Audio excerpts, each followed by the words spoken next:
Today on Locked On Red Wings, Jason Robertson is reportedly on the trade block. Why would Dallas want to trade him, and should Detroit take a shot at him?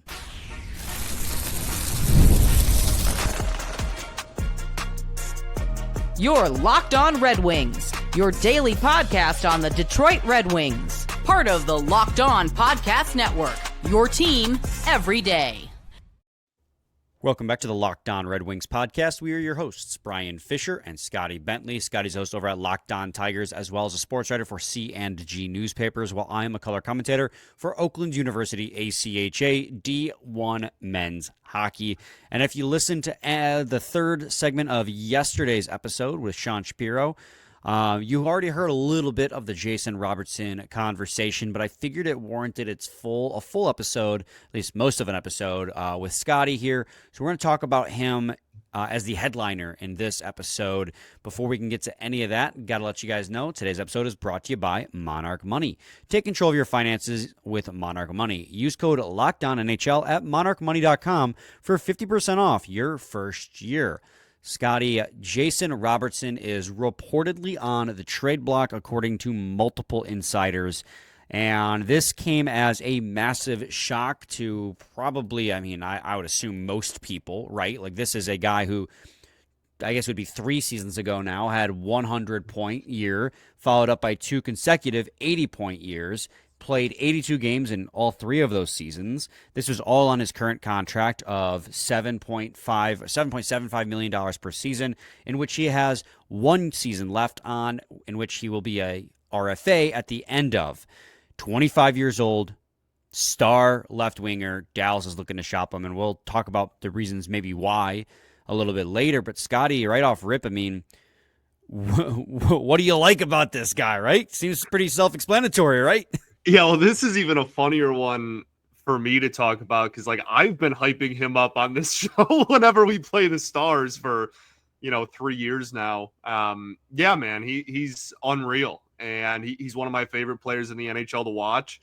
Has already a ton of maybe not necessarily hardware, but has been voted for a lot of hardware already in his young 6-year NHL career. But yeah, man, this is a guy that when he was kind of young, up and coming, he had the breakout season in 2022. That was kind of the window for Dallas. And so they have a really good roster, and they think that they can afford to move him and reallocate, how they're spending some of their cap and whatnot. And yeah, we'll talk about that plenty, I'm sure. But it is really fascinating to me that this is a guy that was kind of viewed as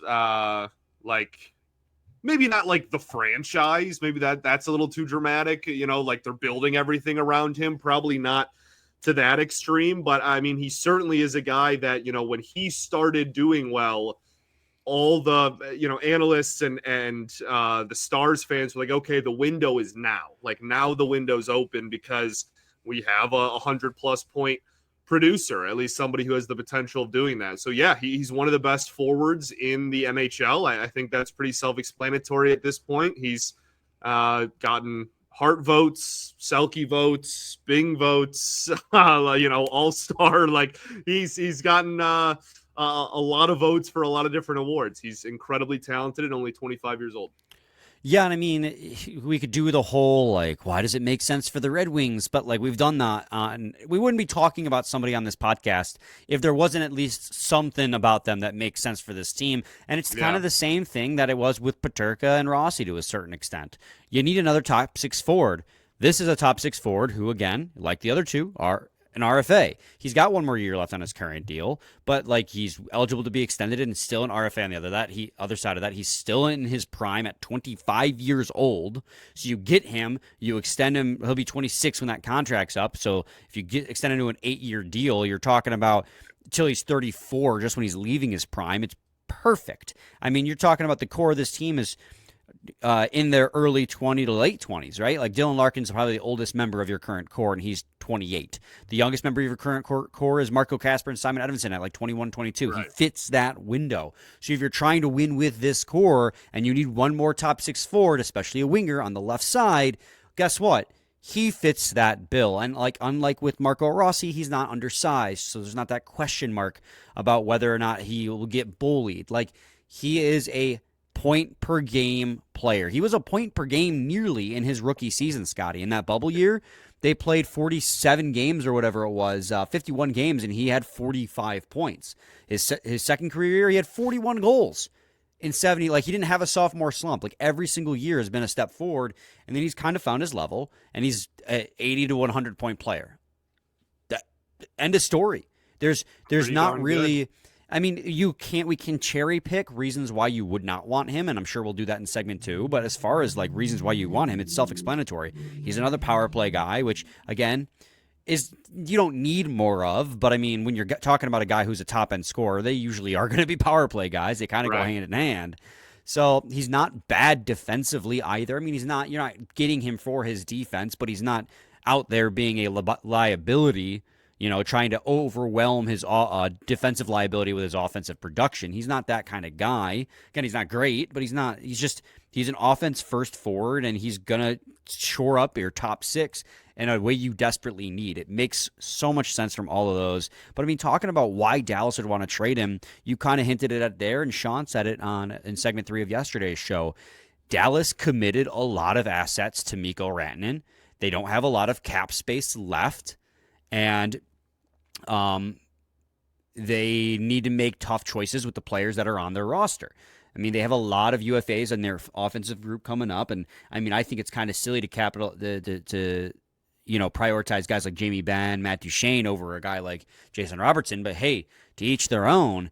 I'm more than willing to take advantage of that. And Jeff Merrick reported, Scotty, that they reportedly are looking to get draft capital back again because they used so much draft capital to acquire Mikko Rantanen, and then they extended him to $12 million per season. And their cupboards are bare prospect-wise because all of their prospects have graduated. Well, and they're up against the cap, right? It's the combination of those two things. And all of those things, this is why, for me, this is, out of all the hypothetical trade scenarios we've talked about, this is the one that makes the most sense for the Red Wings to get in on, because those are all things they can help with. Detroit, we talked about why it doesn't make sense for Peterka and Rossi for those teams to trade to Detroit because we don't have what they're going to be wanting back. But if they want draft capital, i.e. prospects or actual draft picks, guess what Red Wings have a lot of? Both of those things. Red Wings also have the cap space to extend him. I'm like, this might be a match made in heaven for both parties. Plus, Jim Nill, Yzerman, they know each other. Yeah, and I think... For me, like, especially after this report dropped and all the mock trades were out on the internet, right? And it was, every news source and anybody who has even a remote ability of graphic design was making mock trades for Robertson after that dropped. And I like all of them that I saw, I'm just like, man, maybe I'm just like overrating a player I've always liked, but like, I would run to the phone and accept all of these pretty much instantly. I know. And so I think that this is a situation where, for me, at least from my perspective, it's more about, does it make sense for Dallas to actually go through with this than it does, can the Red Wings be a team that can make an offer for him? Because I think it's pretty plainly obvious that they can. Yeah, I think that Detroit has what they're hypothetically wanting, 100%. And I agree that I think it's pretty silly for Dallas to, even if it's just like, I mean, multiple insiders are reporting that he's on the trade block, that they're open to accepting, offers, which is insane to me because of how good he is. But Sean said that, part of it too is with the fact that, again, they got eliminated in the Western Conference Finals. They kind of have seen Robertson in the playoffs. They know what his ceiling is in the playoffs. At least they think so. And with a little bit of the turmoil with the head coaching, Like they might be looking to make a couple changes. Part of it, yeah. Yeah. So maybe they're just looking to get a new look in the top 6, and I mean, or restock their cupboards and retool a little bit. But I mean, if they are, I mean, the Red Wings should be all over it. I don't think they should trade Robertson. I think that'd be silly for a guy that young playing that well. Right. But again, they do have what I default back to is like, it's just they got to make the cap work because they only have, and granted, this isn't an issue this year. They don't have to pay him this year. So the $5 million in cap space they have this year is not that big a deal. Which and they are projected to have like $35 million next year, but that's before, they fill out their roster and all that. Next year's projections don't really mean much right now. And that's why they are looking to trade him now, is because now his value will never be higher, right? Like this is the highest his value will be at the closer you get to that extension kicking in. And obviously, again, then with the cap changing for teams across the league, this is kind of peak time in terms of what they could get for him rather. And on top of that, they have all the leverage, right? To your point, exactly. They don't have to move him. This is not something they have to do. So they can kind of just like shop and be like, hey, unless you're going to overpay, we're just going to hold on to him and see who bites on that. Yes. Scotty, let's take a quick break, and when we return, we'll talk about any potential downsides there are to Jason Robertson. I mean, if there are, they're very minimal and shouldn't really impact your decision to go out and pursue this guy if he's available. But we'll talk about it nonetheless. Stay tuned to segment 2 of Locked On Red Wings. Ever check your bank account and wonder, where did all my money go? Between dining out, online shopping, and entertainment, it's easy to lose track. That's where Monarch Money comes in, your personal CFO, giving you full visibility and control over your finances. Monarch Money isn't just a budgeting app, it's a complete financial command center. You can track all your accounts, investments, and spending in one place, so you can stop just managing your money and start building wealth. When you start using Monarch, you're going to realize how much you are spending on food delivery. Now you can budget smarter and save more. And instead of juggling multiple apps, you can use a Monarch to check your finances, track spending, and even plan long-term goals.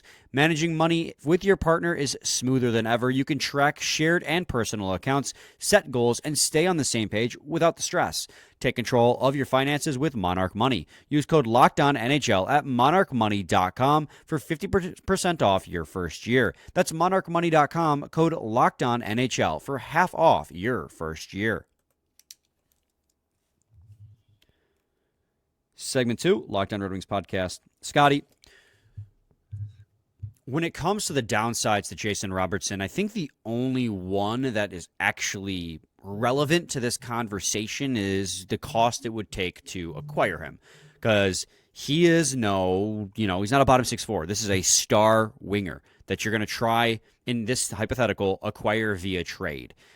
We know we have the assets to acquire him, but how many of those assets is the conversation on what it'll take to get him? Yeah, and that's kind of what I was alluding to before the break there is like, I mean, there were a couple mocks out there where it was like, oh, you're going to need to give up 2 first-round picks and one of the prospects you like and maybe an NHL-ready player. And it's like, again, maybe I'm like way out of have like biased glasses on. I would do that in a heartbeat, brother. I again, this is not like some 34-year-old you're worried about production going forward. Like, no, this is elite level production. This is what you're hoping young players you draft or develop turn into, and you are getting one of the better, more consistent point producers in the entire NHL, and you can put them on the wing for the next however long you want them. So, and on top of that, assuming the Wings get better, your first round picks become less valuable, right? Like everybody hears first round picks and they start freaking out, and it's like, well, that's because you're used to being bad, which like we all are, right? We haven't made the playoffs in almost a decade. Like everyone here is used to being bad at this point, and having those first round picks actually be, hold a lot of weight and be meaningful. But once you're in the back part of the first round, people throw those things around like they're nothing, dude. Like those become significantly less valuable. So if you want to move 2 firsts, a highly regarded prospect, I would do it in half a second. I'd say yes.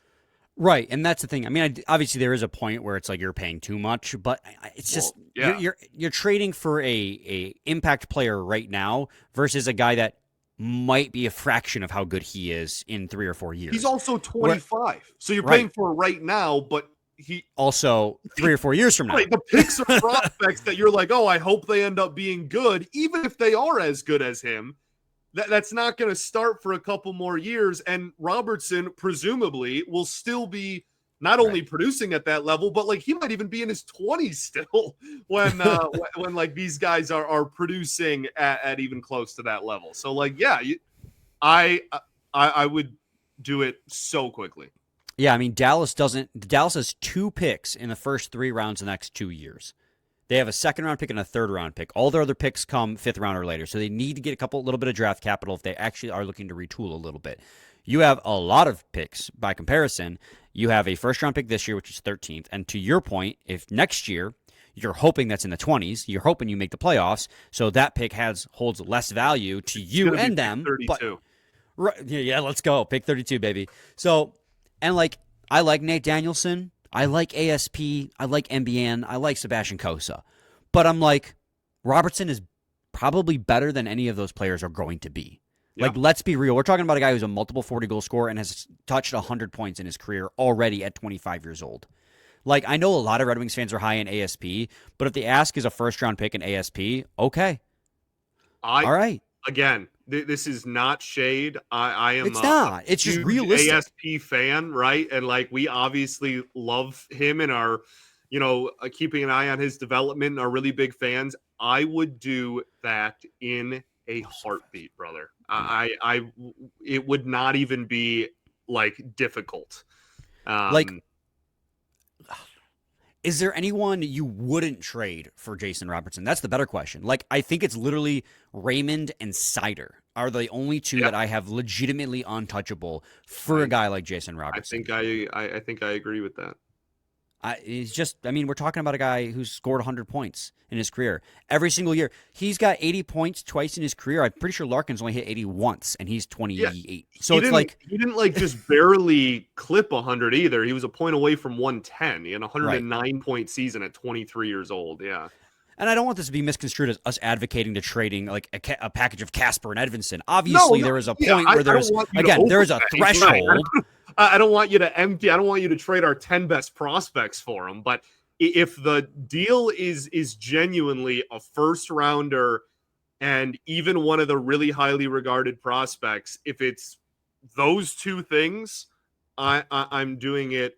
As soon as possible. I mean, I would definitely be a lot more hesitant if part of the package was Casper and Edvinson. One, because you desperately need another top 6 center, and Casper is proving himself to be that. Same with top 4 defensemen with Edvinson. Like, I would definitely be reluctant to do that a lot more than I would be, let's say, Danielson or MBN. But, I mean, again, it's just... that's fair, and I think that there's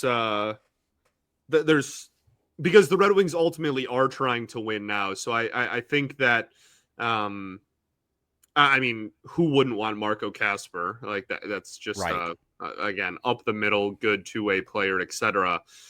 So yeah, like I can get behind that. I think that would be something that maybe you, I don't know, like work out the type of pick you're giving up with that or whatever. But like, at the end of the day, if you're asking me if like for one, those guys, then like, again, doing it in a heartbeat. So then it's just a matter of how much of a pick you want to attach to that. And I think it also speaks to how much better of a player Robertson is over Rossi and Paterko, where we were saying that Casper's a non-starter with those 2 guys, but where it's like, I would have a little bit of sticker shock. But I could understand it because it's, again, a guy who's scored 100 points in his career. He's had multiple 40-goal seasons. He's only 25. Like, there's certain players, they're just the price is a lot higher on, basically. As far as the other downside to his game, like it's just that he doesn't play penalty kill. He's not great defensively. He's not particularly tough, right? He was fourth among forwards in hits on his team at 60, but again, that rift between fourth and one is very big. He's not a particularly physical player. Yeah. So I know that a lot of Red Wings fans want this team to get more physical, and I agree. You but can do both of those things. Right. You can get tougher down the lineup. Right. And focus on getting the 40 goal scorer for the top of the lineup. Add some bottom six grinders to help the toughness, and then add a 40 goal, 100-point guy at the top for some point production, and boom. Right. And like those guys can, help with your penalty kill, which is a big thing. Like, again, it's kind of like the Marner conversation where, yeah, okay, there's that reputation of being soft with Marner, but he's also a 100-point guy. You can do both. You can get Marner and then go spend $500,000, $900,000 on a bottom six thing. But yeah, I think that's more of a Toronto media thing for Marner anyway. He's a very good defensive forward. And it's done. We've ranted about it. It's done wonders. A lot of people have that opinion of him, which is hilarious. Anyways, Scotty, let's head to segment 3. And we'll riff a little bit about Game 1 of the Stanley Cup Final because that has passed and Edmonton's got a 1-0 series lead. So stay tuned to the Locked On Red Wings.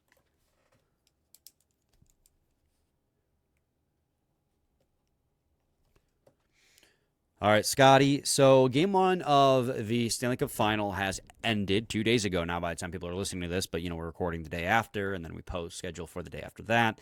And it was a overtime victory, 4-3 for the Edmonton Oilers. Leon Draisaitl, two goals in that game. Sam Bennett, I believe, 2 goals in that game as well for both teams. And it was pretty much everything that I had hoped it would be in a Stanley Cup Final rematch. Just the energy in the Stanley Cup Finals every single year is electric. And this one with the little bit of a grudge match going on is just, it's been so much fun to watch. It's if that Game 1 is any indication of what the rest of the series is going to look like, man, we are in for a wild ride. That was a fantastic hockey game. Edmonton overtime Game 1 at home to kick off the Cup. That was absolutely electric. Gretzky on the panel. He was like weirdly not. Like, I fully expected him to be just, like, super biased and, like, toward the Oilers. And in this, not bias in his analysis, because he was pretty straightforward with that. But I expected him, when they were like, oh, who do you think is going to win or whatever? And he was, like, finding other reasons. He's like, oh, my, like, brother works in the front office. It's like, dude, just say you're one of the greatest Oilers ever. You're the one of. You are objectively the greatest Oiler of all time. Like, why don't you just go and like use that as a reason? I don't know. Like that feels kind of weird that he was like trying to stay in the middle lane. It's like you don't have to, Wayne. You can be just like crazy biased towards the team that you played for most of your career. I don't know. I actually respect him for that because one thing that has driven me nuts between both ESPN and TNT is having particular panelists who have played in the NHL that just full on show uninhibited bias. Too. Biz with Toronto and PK Subban too. Like both of them are so. I know it's a bit with Biz him. Barely counts, yeah. But I think doesn't make it not annoying. No, and like honestly, I people are gonna like dog me for saying it, but like I think Biz is probably something that the NHL really likes. Like I think he's probably good for like the marketing of the NHL. I just when it comes to Gretzky specifically, I think it I think that they are trying desperately to like pull more personality out of Gretzky. And I feel like this was kind of a perfect opportunity for him to do that and be like, hey, I'm covering the cup that Edmonton's in, let's have some fun. And instead he's just very like strict business as usual, like whatever. And it's like, you know what, you got a job to do. If that's how you want to do your job, who am I to say? He's the greatest hockey player to ever put on skates. What do I know? But it's just one of those things where I think they have him and Biz talk a lot and sit next to each other for a reason. I think I'm going to put it that way. I think they're desperately trying to get more out of Wayne there. But anyway, that was a crazy kind of divergence there. I think on the ice, one of the things that's been super exciting, you knew it was going to be physical. Obviously, it's the Cup, but one of the big questions was, is Florida just going to dominate physically, right? Like, is it just going to be, they're just going to bully their way to 4 wins? And so it was just nice to see Edmonton kind of push back a little bit, right? Like, I still think when push comes to shove, literally, I guess, that, Florida is going to be the aggressor and is going to have the advantage in that area. But I really applaud Edmonton a lot. I think they kind of held their own there for that game. And it was a lot of tilted ice. It was a lot of a run, kind of going back and forth that way. But it was a really, really entertaining hockey game. Yeah, I mean, the hits were split 51-51 even in this game. There you and go. I think that you're right. I think that's going to be the recipe for Edmonton dethroning Florida, is to be able to match, at least not match 1-for-1, but, give it back almost as much as they're going to receive it, but also not being knocked off their game in doing so. Because that's been the fatal flaw of a lot of teams that fight or play against the Florida Panthers, is they get knocked off their game and they try to match the physicality of Florida, but that's what they want. They're playing that way to knock you off your game and get you to try and bite back, and then you're in their doghouse. Now you're playing their game, and they're good at it. Edmonton has to be able to toe that line of being able to stand up for themselves, but also play that skill-based game that they love, and they were able to do that in the first game. In fact, being able to do something that had never happened to Paul Maurice, which was lose a game after leading after the first or the second, which he was 31-0 in doing so before that, which is incredible for them. They were down was it 3-1 going into the third period? It was. I don't know if it was going into the third, but they were down 3-1 at one point. Yeah. And so, I mean, it was a great game. I'm looking forward to game 2's tonight at 8, I believe. What'd you make, though, of the TNT intro that clearly used AI to animate the old timey photos? Funny you bring that up. I was sitting, my roommate and I just watched the Cup here. We watched game 1 here. And we were both watching it in complete silence. I thought it was garbage before the AI. I thought it was. It's so hard to screw up. Like, the Cup is the Cup, dude. Like, it is. They do it every year, though. Screw up. You literally just have to have somebody talk about how much it means to everybody, and then have a montage of clips of old Stanley Cup games. It's not hard. It's not a hard recipe to screw up, and yet I think they said the word time machine 57 times, and it was this weird thing they were hyper fixated on. You touch the cup and you go back in time and then they had the AI, clearly AI image. I thought it was an absolute travesty. They clearly gave AI the old Stanley Cup photos and said animate this and colorize it as if they're receiving it now, and it was it's so uncanny valley. But that's very NHL. That is a very NHL thing to do, to take something that nobody asked for and make it worse. Because being real, the Stanley Cup Finals logo painted by the Blue Lines, right? Everyone loved that. It was a tradition in the NHL. Too, and they erased it, and now it's covered with a digital ad. Now you used to have the letter on one side and the Stanley Cup patch on the other shoulder. Now that's crammed. It's so bad. Because you have to have an advertisement where the Stanley Cup patch used to go. And then, of course, we're not even talking about the boringification of the Stanley Cup Finals logo in general. Somebody posted it on social media, each decade or every 5 years what the logo looked like. And that's you can see it. The NBA is the same way that, they used to have the yearly logos for all that. Now they just don't. Yeah, it used to have style, it used to have soul, and now it's just homogenized and black and white, and it's that's just, it sucks. But anyway, Scotty, any final thoughts? We ball. We do ball. We'll be back with a new episode Monday. Stay tuned for that. Same time, same place. See your team every day.